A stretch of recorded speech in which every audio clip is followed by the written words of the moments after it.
Today I'm speaking with Jesper. He's a Danish magician who travels to places typical tourists usually avoid, and he performs magic in unusual circumstances. I'm talking to him about his recent video filmed in North Korea. It's released by the Danish outlet Freeport Traveler, and it's got 4.5 million views. That's right now, probably more by the time you see this. Hi, I'm Patrick Winn from The World Radio Show. Here's my interview with Jesper. My name is Jesper. Let's talk about North Korea.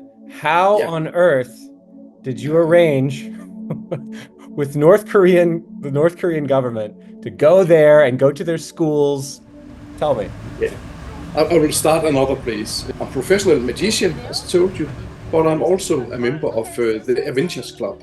I go on expedition to some of the most exciting places on Earth to show my magic. So sometimes I'm rafting down Amazon River to visit the Indians, and sometimes I walk for weeks through the jungle in New Guinea to find and visit the last cannibals. And sometimes I'm riding camel to the desert in the Middle East and so on. And I think, as you can hear, my English is not so good, but I know something else about language. When I perform in Himalaya, people speak Tibetan. When I'm in South America, they speak Spanish. I think the only language we all speak is the smile. So I can use my magic and smile, and people understand it across borders, across skin colors, religion, and so on. So that's why I want to go to North Korea, because I have focus on people who's living far away from the way we live in Denmark. Sometimes I go to AIDS hospital in Africa to spread some smile.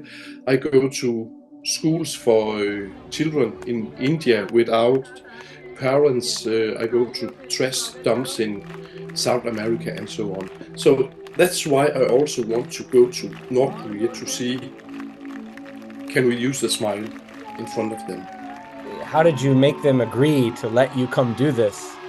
It's not an easy way just to go into a closed country like North Korea.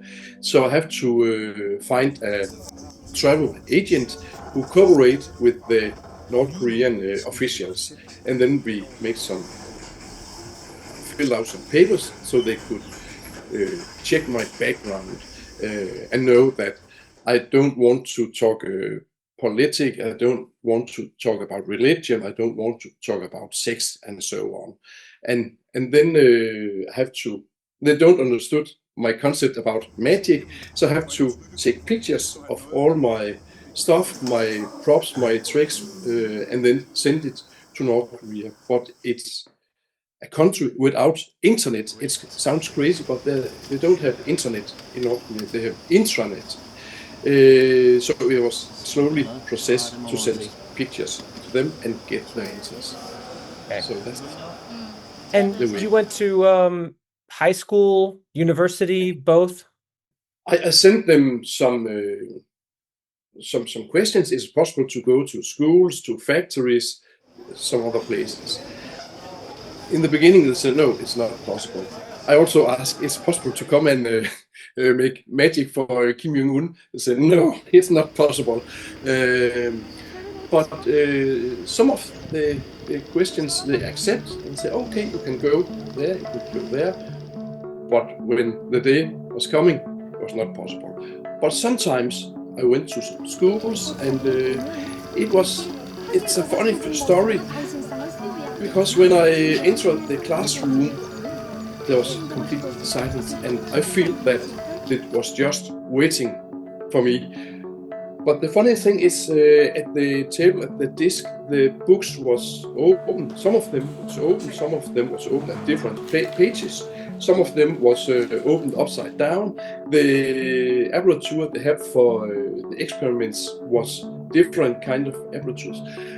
I think, I can't prove it, but I think the school had collected some of the nicest young people, some of the most well-behaved people, so I only saw the best. it's not possible for me to prove, but in my weeks in North Korea, it's not possible to talk with the local. I only talked with, I have 2 guards around me, 2 persons all the time were standing next to me. In the night, the room where I was living was locked. They took my passport. There was guards with guns standing next by the door. So it was not possible for me to talk with the local people. But the students, you ask about their reaction. In the beginning, there was seemed a little bit shocked, and they was looking down the table. But I asked them, "Come up, please stand up." And they was still scared. And I took them to the front desk, you know, the table for the teacher, and then I showed some magic. And then they come and smile at the face, then they will start laughing, and it ended up when there was screaming, "No, we want to see more." So it is very, very nice. And people are so nice, all places I come. Tell me more about their reaction. So in the news, we hear North Korea, it's very sinister, but I've almost never heard North Koreans laugh. I've almost never heard that, but you got that. So what was it like to hear them laugh? For me, it was very positive, and as I told you, people were so nice, so friendly. I couldn't talk to them, but there was accept my way to bring magic to the schools, to the factories, and so on. I know that I can't save the world. You cannot save the world. Nobody can that. But my goal is, let me tell you, when I perform in Denmark at the hospital for children with cancer, they don't get better because I come and perform. But I try to make some space or some moments where it's okay to forget about the difficult things in life. And that's also what I try to do in North Korea, make small moments where we could laugh together, not talk, but laugh together, and look in their eyes and see how likable they think it was. So to me, it was an honor to be there. I saw in your video you did magic with this woman in a brown suit, like a brown uniform. Yeah. Do you remember that? Yeah. What? Tell me about it. In the beginning, she was very strange. She don't want to laugh. I feel she don't want to accept me or look at me.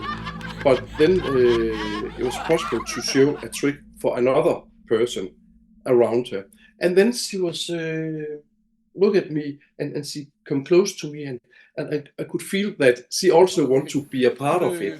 And then I made some small magic trick in her hand, and suddenly she was screaming and nearly crying because she was laughing so much. So so it's going up and down. Was she a guard, police? Do you know?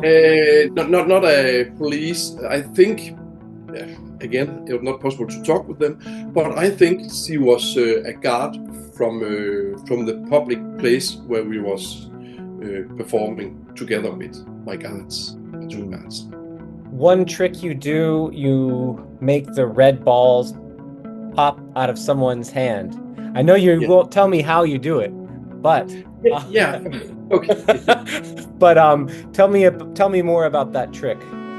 I have some small trick I use in all parts of the world, and I think it's very funny because sometimes I show a trick for a sheikh in the Middle East and they're laughing.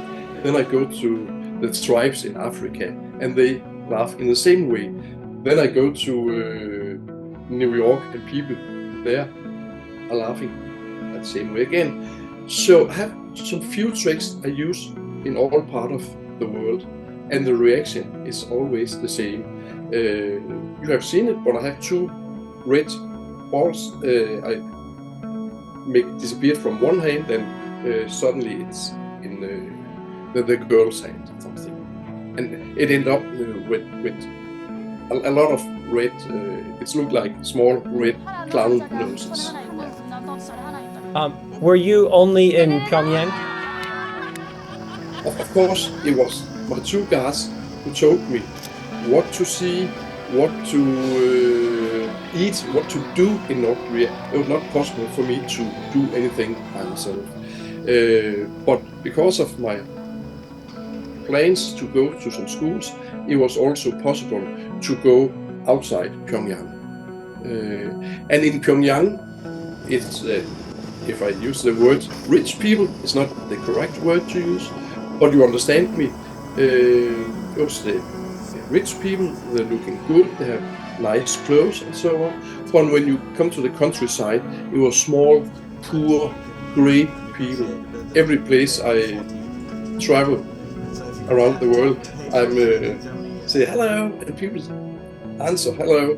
But in North Korea, they was looking down. I don't know why. Maybe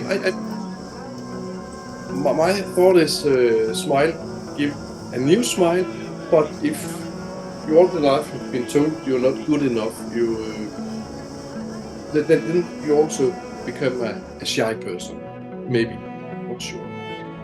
Just to make sure, these were university students? Yeah, but I was also performing in what can I say? Not public school, because there was only school for the place I went was only the schools for the rich people, I think. But there was also younger people from 8 or 9 or 10 years. Okay. Bibbidi-Bobbidi-Boo. Yeah. Tell me about Bibbidi-Bobbidi-Boo. Yeah, it's just a silly word. Sometimes, as you can hear, my English is not so good. So sometimes I just make up my own language. Some people say, "Oh, you sound like Mr. Bean," because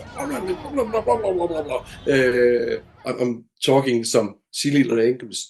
And in Denmark, when I do magic, people will say "hocus pocus" or "abracadabra," but they could not say the words. So in a Disney cartoon movies, the mouse say "Bibbidi-Bobbidi-Boo," and then the magic happens. So that was just some improv. Very cool. Okay, last question for you, Jesper. What can people expect from you next? You've been to New Guinea and Africa, and what's next? I'm just returned from Honduras. In Denmark, we live very good. We have a lot of money, we have no crime, and so on. So I think it's important for me to go to a place to show, to share my happiness. And I also think it's important to go back to Denmark and tell Danish people about the situation around the world, because it's so easy to think, oh, we had a hard time, but when you see other countries, we can see we are very lucky. So when I come back to Denmark, I write some books about my traveling this from North Korea. I make some lectures. Sometimes I go to Danish television and tell about it. And the book from North Korea is only released in Scandinavia. So if one of your listeners know a good book publisher, then please contact me. I would like to release it in US. But excellent. You asked me about the next. I'm just returned from Honduras, where I was performing in prisons for very young boys. Some of them are gang members, some of them are murderers. They are only from 13 years old. And it was terrible life stories. And I know they have done something horrible, but are they evil persons, or are they a product by an evil society, a poor country with a lot of crime, with a lot of narco trafficking?